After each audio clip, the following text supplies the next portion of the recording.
En cumplimiento del debido proceso que ordena la Constitución Política, señor expresidente, procedo como es mi deber a informarle que será usted juramentado para comparecer ante esta comisión. Una vez realizado el juramento, usted podrá ejercer su derecho de abstenerse parcial o totalmente de rendir declaraciones si usted lo considera conveniente. Le pido, don José María, que se ponga de pie. Levante su mano derecha. Jura por lo más sagrado de sus creencias que ante las preguntas de esta comisión usted dirá la verdad y nada más que la verdad. Sí, juro. Gracias, señor expresidente. Tome asiento.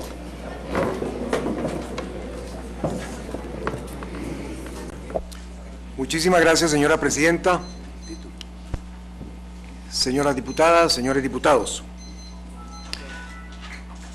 En el 2004, Costa Rica fue conmovida por escándalos públicos que llevaron al enjuiciamiento de personalidades representativas de la vida política.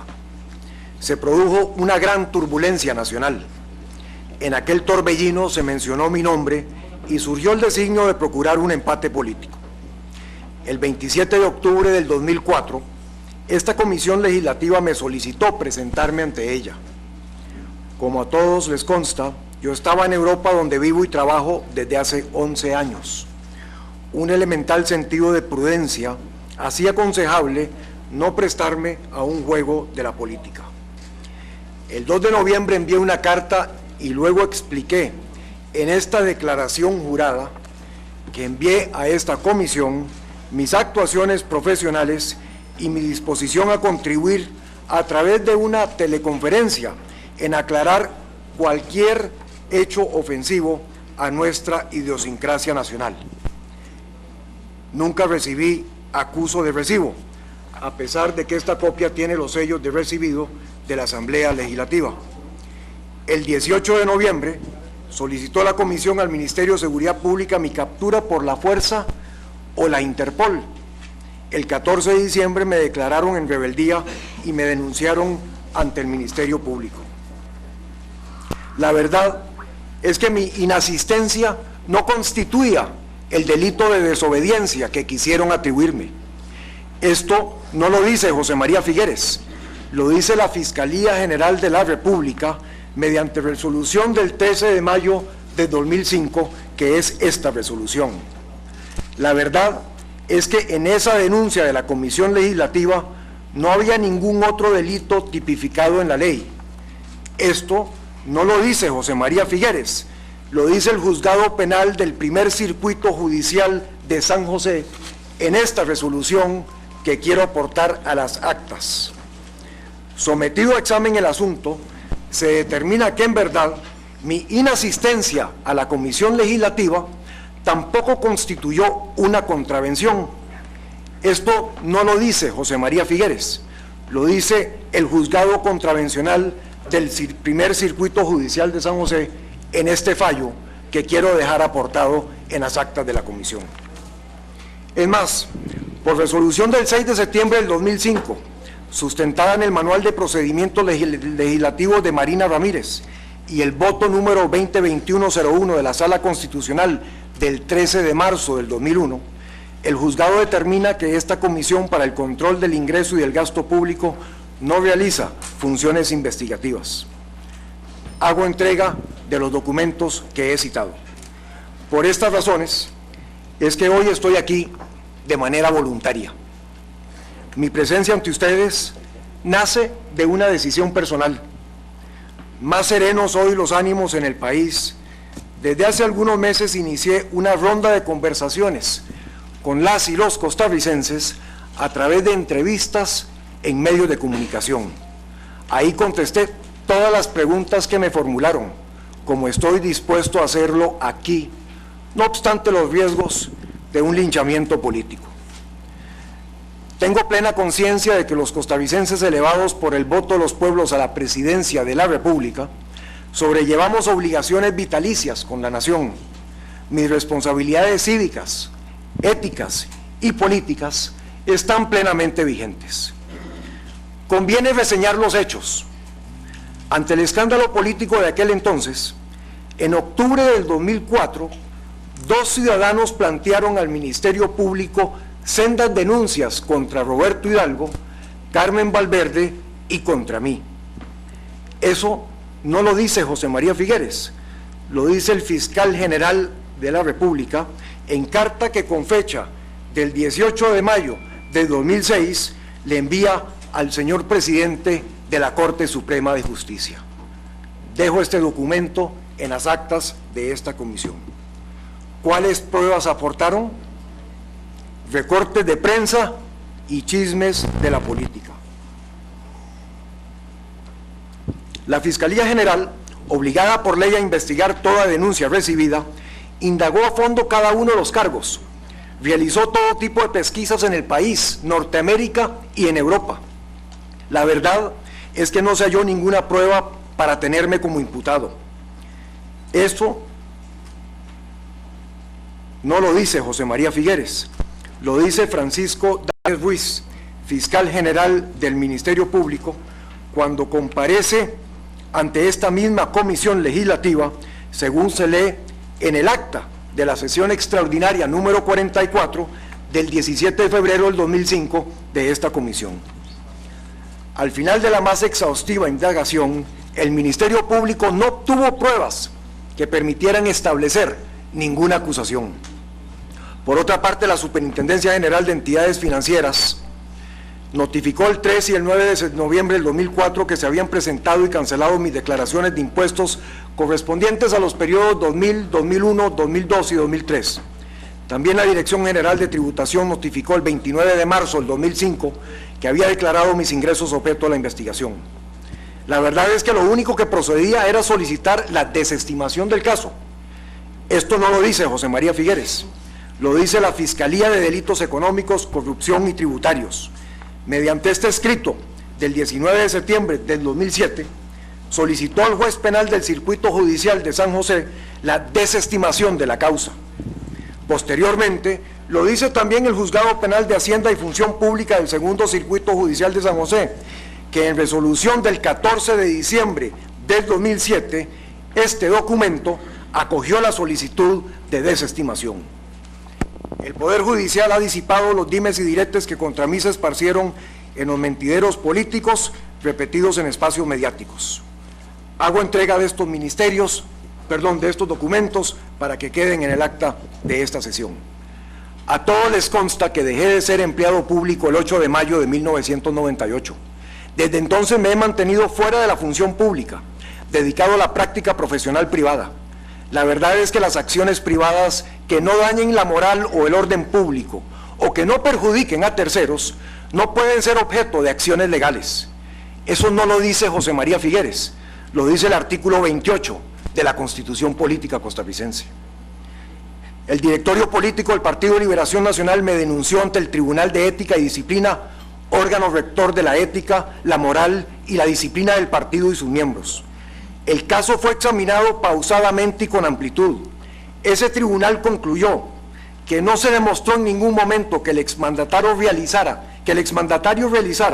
durante el ejercicio liberal de su profesión, a la que tiene entero derecho después de que abandonó su cargo público, la entrega de dádivas, prometiera beneficios futuros, que influenciara una decisión o que evadiera tributos con el fin de obtener un beneficio patrimonial antijurídico. La verdad es que no existe ningún perjuicio demostrado ante la administración pública. Esto no lo dice José María Figueres, lo dice el Tribunal de Ética y Disciplina liberacionista mediante la resolución del 2 de septiembre del 2010, que también aporto con este documento a las actas de esta sesión. La democracia se socava cuando la politiquería bárbara ocupa el sitio de la política civilizada y desplaza la auténtica política con P mayúscula, la que edifica el porvenir de la patria. Los fines no justifican los medios. La campaña permanente de escándalo acaba por debilitar el régimen democrático. La vida pública no es un torrente de venganza, de violencia verbal, del aniquilamiento de honras ajenas. La libertad impone responsabilidad. La verdad es que las personas se dividen en dos bandos: las que aman y construyen y las que odian y destruyen. Esto no lo dice José María Figueres, lo dice José Martí.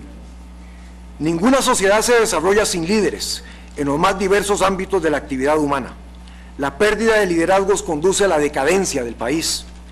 En años recientes se ha caído en la trampa popularmente conocida como no dejar títere con cabeza. La politiquería del escándalo constante ha provocado que la gente vea la política como una peste. Costarricenses de enorme valía rehúsan ir a la función pública.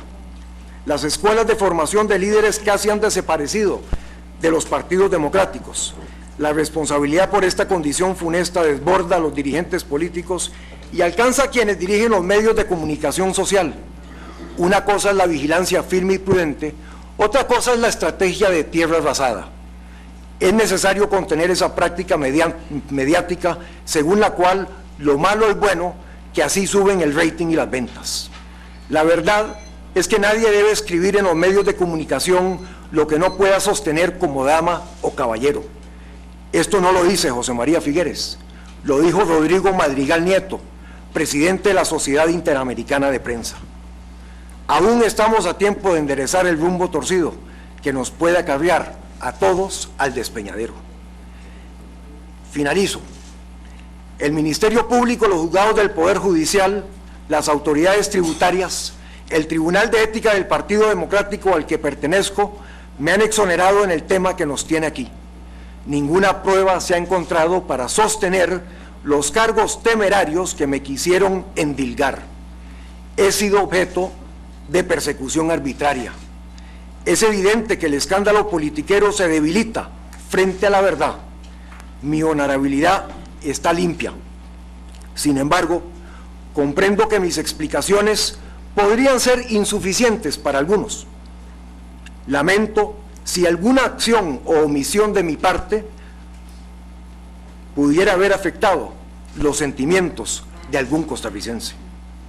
Hacia el futuro, como lo indiqué en la carta que envié a esta comisión el pasado 6 de enero, que también aporto a las actas de esta sesión, me animo al propósito de contribuir con mi pensamiento, experiencia y trabajo a la formación de un movimiento amplio y fuerte que vaya más allá de la política electoral, con el objetivo de diseñar un proyecto país, algo que nos una por encima de nuestras diferencias partidarias. Nuestra democracia necesita un norte, el país lo necesita. En el siglo XXI prosperan las sociedades que comparten un rumbo correcto. Es imperativo acordar metas nacionales. Necesito gente para armar la visión estratégica que oriente el porvenir de la patria. La vida me ha enseñado que ningún viento sopla a favor del que no sabe hacia dónde quiere ir. Señora Presidenta, muchísimas gracias. Buenas tardes.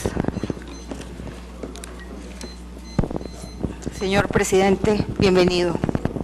Personalmente, antes de empezar con mi etapa de preguntas, quiero decirle que para mí es un honor lo que usted nos representa en el extranjero, que conozco su sensibilidad y su calidad humana y que lo admiro, lo respeto como costarricense. Y en nombre de Guanacaste tengo también muchas cosas que agradecerle en su etapa de gobierno. Aquí quiero también dejar claro que una vez más está acertaciones, demagogia, deducciones. Este no es un tribunal, señor diputado Hernández. Esto no es un juicio. Esto es una comisión que se llama Control y Gasto Público. Nosotros no hacemos aquí de jueces. Y usted vino a hablar y voy a dar todo mi espacio con 3 preguntas que le voy a hacer, porque usted lo que vino, lo que Costa Rica quiere es escucharlo, la prensa lo que quiere es escucharlo usted, no escuchar diputados que ellos mismos se preguntan y se responden. La primera, ¿usted me podría señalar por cuánto tiempo estuvo vigente su contrato con la empresa HF Desarrollos Interdisciplinarios y entre qué fechas? Si quiere le hago las 3 preguntas, presidente, o una por una. Señora diputada, gracias por su pregunta. Don Roberto Hidalgo me buscó en el primer trimestre del año 2000 para contarme del contrato que había suscrito entre su empresa HF Desarrollos Interdisciplinarios y la empresa Alcatel. Él me pidió que yo le colaborara para poder ampliar su capacidad de respuesta en el segundo trimestre de ese año, ya en vísperas de mi partida para ir a trabajar y vivir en Europa, le acepté a Roberto la propuesta que me había hecho. Trabajé para desarrollos interdisciplinarios por espacio de prácticamente 40 meses, desde junio-julio del 2000 hasta septiembre del 2003, cuando le informé a Roberto que ya no podía seguir colaborándole porque asumía posiciones de dirección como director gerente del Foro Económico Mundial. ¿Qué calidad y cantidad de tipos de servicio prestó usted a HF Desarrollos para recibir un pago de $900,000, un poco más de 3 años de labor? Señora diputada, a lo largo de esos 40 meses, en el ejercicio de mi desempeño profesional, realicé trabajos de consultoría para la empresa de don Roberto Hidalgo. Él quería que yo lo apoyara en al menos 4 ejes. Primero, que estuviera disponible por si él tenía consultas, preguntas que evacuar con respecto a lo que eran tendencias en el mundo de las comunicaciones en el que yo me desempeñaba. Segundo, quería que yo lo mantuviera enterado de cuáles eran las tendencias más punteras, cuáles eran los desarrollos más avanzados que se estaban implementando con éxito en algunos países alrededor del mundo. Tercero, me pedía que lo apoyara con un esfuerzo para definir lo que eran mejores prácticas y poder analizar qué es lo que estaba funcionando, más importante, qué es lo que no funcionaba y el por qué no funcionaba. Y el cuarto elemento es que yo aprovechara mis ponencias, mis presentaciones, para promover el uso y el avance de plataformas tecnológicas modernas en el campo de la comunicación. Por hechos similares a los ejecutados por usted, 2 expresidentes de Costa Rica, Calderón y Rodríguez, fueron castigados por la justicia y han guardado cárcel. ¿Por qué motivos usted no ha pasado por la misma situación jurídica?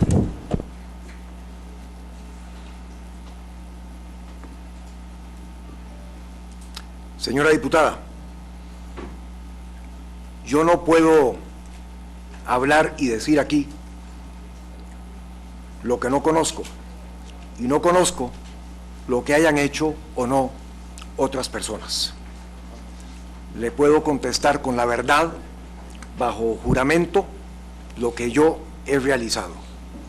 Y además puedo compartir con usted, señora diputada, que a la hora en que Roberto me buscó para que lo apoyara con esa consultoría, yo ya llevaba una práctica activa en el campo de las tecnologías y de las plataformas de comunicaciones.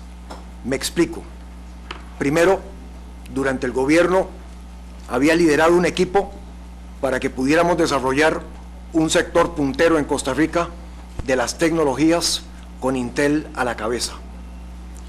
Segundo, había establecido en el Media Lab de la Universidad Norteamericana MIT un programa llamado Naciones Digitales que coliderábamos con don Jeffrey Sachs, el renombrado economista de desarrollo, y con Nicolás Negroponte, el fundador del Media Lab.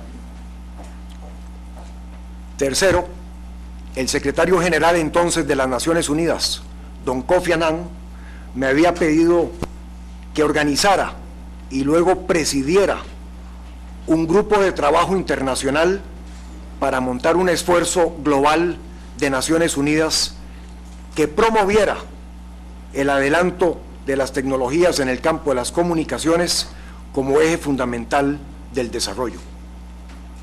Y quinto, para entonces era también director de una empresa llamada Terramark, norteamericana, que cotiza en las bolsas de valores internacionales, que se dedica a ser dueña y operar NAPs, Network Access Points, puntos de conectividad de Internet de primer nivel, a través de los cuales en el NAP de las Américas, situado en Miami, ya estaba pasando el 85% del tráfico de voz, datos y video entre América Latina y el resto del mundo.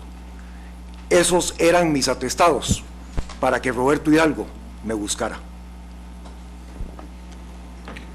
Bueno, yo tengo una serie de preguntas que he visto que el señor presidente ha contestado, que son obviamente a lo que él vino hasta la saciedad a evacuar dudas y que lo está haciendo.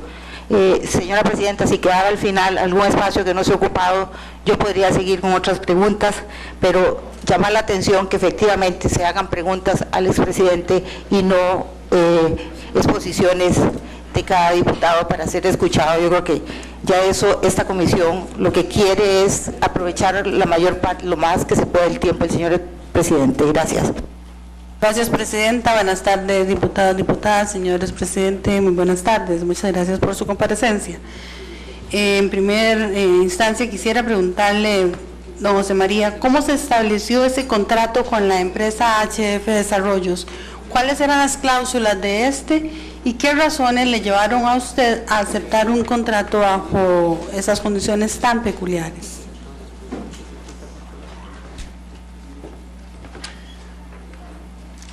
Gracias por su pregunta, señora diputada.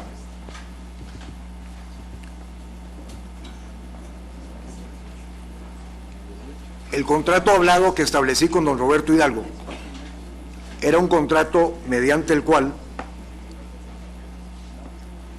él quería que yo lo asesorara, como he dicho en la primera sesión de esta mañana, en todo lo que tenía que ver con adelantos importantes en el mundo de las comunicaciones o de las tecnologías aplicadas al desarrollo.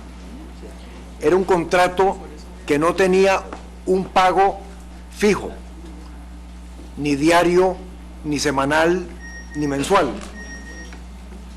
Era un contrato basado en una confianza que genera el conocernos durante más de 20 años y trabajar en muchas cosas juntos.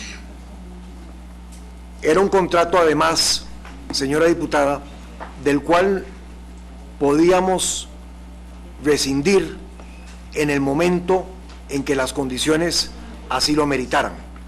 Y de hecho, que cuando asumí la responsabilidad de director gerente en el Foro Económico Mundial, septiembre del 2003, dejé de laborar para don Roberto Hidalgo. Gracias, señor presidente. Voy a hacer una última pregunta para dar más tiempo a doña Alicia a que continúe con las preguntas. ¿Cuál considera usted o cuál es el costo promedio que se paga en Europa o en el mundo a un experto de nivel mundial por una consultoría? Señora diputada, como lo podrá decir la señora presidenta, que tiene experiencia reconocida en este campo, eso depende mucho, no solamente de los atestados del consultor, sino que de la forma en que es contratado. Por lo tanto, usted se va a encontrar un abanico muy amplio en cuanto a los rangos y los precios por los cuales son contratados consultores en términos internacionales. Si usted se va a las oficinas Kissinger Associates en Nueva York, una consulta le va a costar $150,000, señora diputada.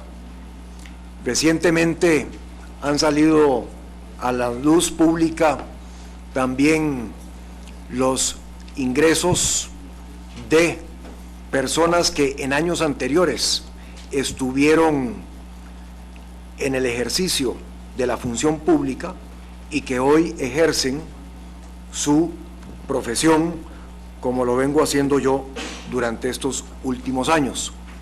y ahí usted también se va a encontrar todo tipo de rangos. Lo que le puedo decir, señora diputada, perdóneme la inmodestia,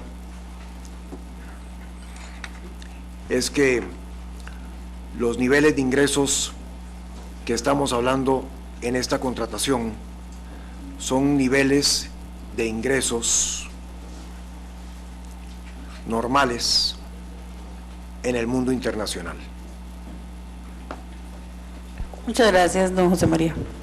Tiene la palabra la diputada Alicia Fournier Vargas. Señora Presidenta, ¿cuánto tiempo nos queda? 11 minutos 43 segundos. Vamos a reservárnoslos para más adelante.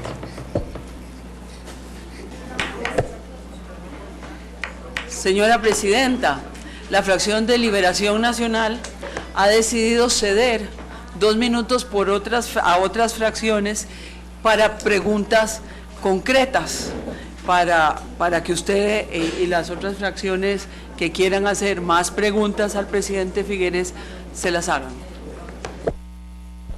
Gracias, doña Alicia.